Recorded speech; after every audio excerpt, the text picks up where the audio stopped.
Tudo bem, pessoal? Tudo na paz? Estamos aqui de volta no Gabinete com o Pastor.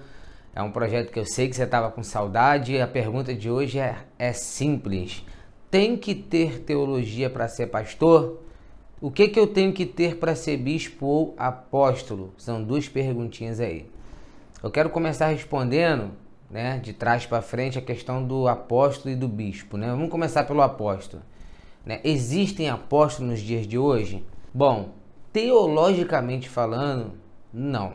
O apostolado é um ministério exclusivo, contemporâneo do período bíblico, por uma série de requisitos que o apóstolo tinha que cumprir para ser um apóstolo, 4 requisitos rápidos aqui para você saber. Tem outros. Por exemplo, tinha que ser testemunha de Jesus ressurreto. Tinha que ver de forma ocular. Ver de forma ocular é quase uma piada, Mas tinha que ser uma testemunha ocular do Cristo ressurreto. O que seria o Cristo ressurreto? É o Cristo que sofreu a ressurreição, não a glorificação, que isso já é uma outra conversa. Mas um outro requisito que o apóstolo tinha que ter, chamado pelo próprio Cristo, ou seja, Cristo deu a ele o título ou a função de apóstolo, que no grego significa literalmente enviado. Um outro critério que o apóstolo tinha que ter, ele também tinha autoridade para fazer milagres, prodígios e maravilhas. Eu estou falando, não é de orar e acabar com a dor de cabeça de alguém. É sombra curar, lenço curar. Eu estou falando de milagres extraordinários, de ressurreição. Todos os apóstolos cumpriam esses requisitos. E o quarto e último requisito aqui, ele tinha autoridade para fazer doutrina, por fundamentos doutrinários sobre a igreja, que hoje é absolutamente um absurdo dizer que qualquer pregador pregue uma revelação nova do Evangelho que já nos foi posto pelo próprio Cristo através da sua palavra, através dos apóstolos, entre outros requisitos. Então, o apóstolo hoje, moderno, ele é um título e uma função, ao meu ver, muitas vezes apenas por uma questão de vaidade, para dizer que é maior que pastor, que presbítero, que bispo. Tanto que essa vaidade não tem fim, já tem gente que já é apóstolo rei, já tem gente que foi ordenado a patriarca.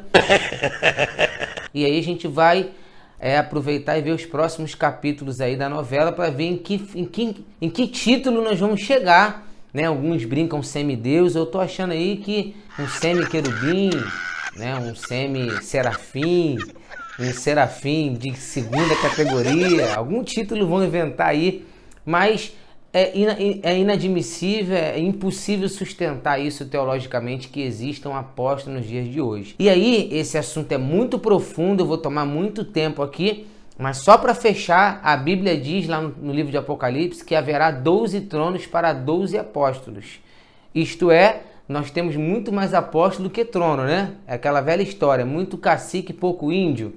Então os apóstolos são aqueles que a Bíblia nos relata. O apóstolo Paulo é um apóstolo que ele mesmo disse, um apóstolo tardio, um filho tardio, mas ele cumpre esses requisitos que aqui dei exemplo, entre outros, mas isso é uma outra discussão. Qualquer coisa você compra um livro do Augusto Nicodemos que trata desse assunto de forma mais aprofundada, tá bom? Então apóstolo, esquece. O que eu tenho que fazer para ser apóstolo? Ou você se auto-intitula apóstolo, como muitos fazem, ou você procura essas igrejas neopentecostais emergentes e lá provavelmente eles vão jogar algum troço em cima de tu aí, um pano, vai cuspir alguma coisa, que alguns fazem isso, e aí tu pode voltar com esse título aí que é absolutamente inapropriado e antiteológico, antibíblico, tá bom? E o bispo? O bispo já, algumas denominações trabalham com o bispado, que seria uma espécie de supervisor. A Bíblia trabalha a palavra bispo, claro que sempre no plural, no sentido de como se fosse um conselho, um grupo de pessoas que supervisiona, que a palavra bispo significa visão sobre ou supervisor. Então tu pode ser bispo sim, dependendo da denominação. Agora, o bispo traz essa ideia de pastor de pastores, líder regional em algumas denominações, Sobretudo no modelo episcopal.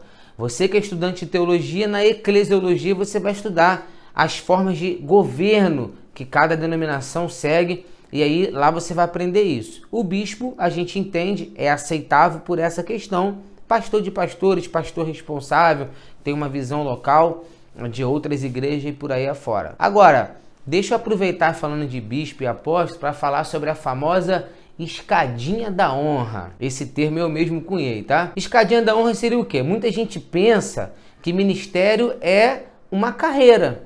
Eu começo como auxiliar, aí Deus vai me honrando e eu viro obreiro. Aí eu sofro a dupla honra e viro diácono.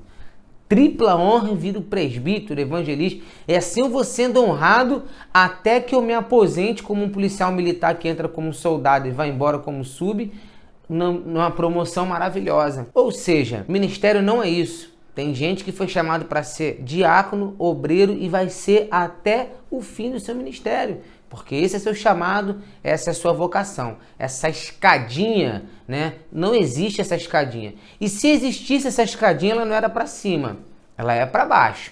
Que quanto mais você recebe autoridade, quanto mais é dado, mais é cobrado. O pastor, por exemplo, eu sou pastor presidente desse ministério, eu sou o que mais devo servir à igreja. E assim segue.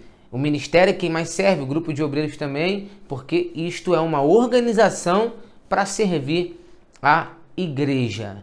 Então vamos lá, agora que eu falei da escadinha da carreira ministerial, deixa eu falar da questão de título sem função. Tem gente que tem um título de pastor, mas não tem igreja, não tem ovelhas, não tem membros, tem o título, mas não tem a função. E às vezes o contrário também, né? Então trabalhe, faça a obra do Senhor, que no momento certo, sendo da vontade de Deus, Ele vai te chamar ao ministério. Agora é muito comum hoje a gente ver alguém consagrado comemorar, fazer um churrasco. Não é errado comemorar, mas o sentimento da ordenação deveria ser o mesmo de um soldado sendo convocado para o Afeganistão, né? Aquele sentimento de preocupação, de responsabilidade, de guerra, porque ministério é guerra. É verdade, quer dizer, às vezes não. Agora, respondendo a outra pergunta objetivamente, pastor tem que ter teologia para ser pastor? Na minha opinião, sim. Se o ministério aparecer para você antes da teologia, como acontece com muitas pessoas, que você faça a teologia ao longo do ministério.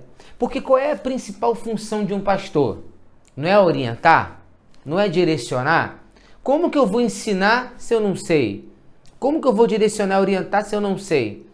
Né? A gente tem casos bizarros, como que apareceu num Fantástico uma vez, de um pastor que engravidou uma outra mulher da igreja porque fez uma leitura errada do texto, de adúltera para adultera. Uma questão que ele não sabia interpretar o texto. Ah, você está falando de interpretar, mas eu posso falar de teologia também. Como que eu vou aplicar? Porque a pregação é doutrinariamente aplicável. Como que eu aplico uma doutrina se eu não a conheço? É como um advogado que não conhece lei.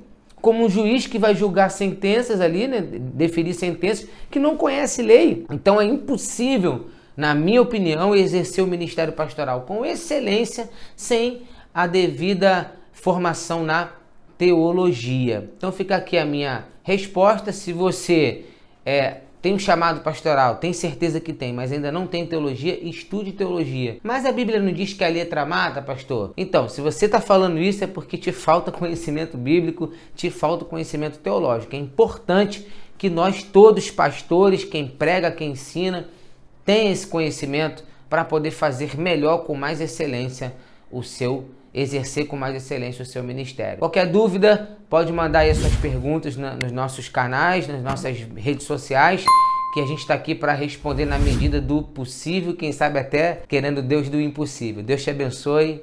Amém.